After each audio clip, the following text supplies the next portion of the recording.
Ako si Cyril Beatriz Gantong, ang inyong Pangulo, at nandito ako para personal na magbigay paalala sa mga programa ng ating gobyerno na maaari niyong mapakinabangan ng libre bilang isang Pilipino.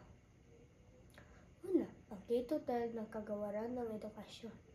Ito ang bagong kurikulum na sinusunod ng ating mga paaralan na may layunin na ihanda ang bawat mag-aaral sa mas matinding hamon at kompetisyon sa internasyonal na pagtatrabaho. Ikalawa, ang Disaster Risk Reduction and Management Program na nagtuturo sa atin ng mga tama at kailangan gawin kapag may lindol, sunog, baha, at marami pang mga sakuna. Ikatlo, ang ating TESDA.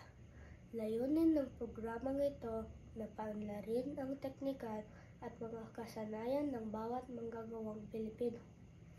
Maaari kayong matuto ayon sa inyong kailangan o kagustuhan.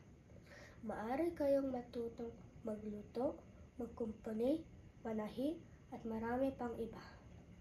At ang isa sa mga napapakinabangan ng marami, ang Malasakit Center ng Kagawaran ng Pangkalusugan.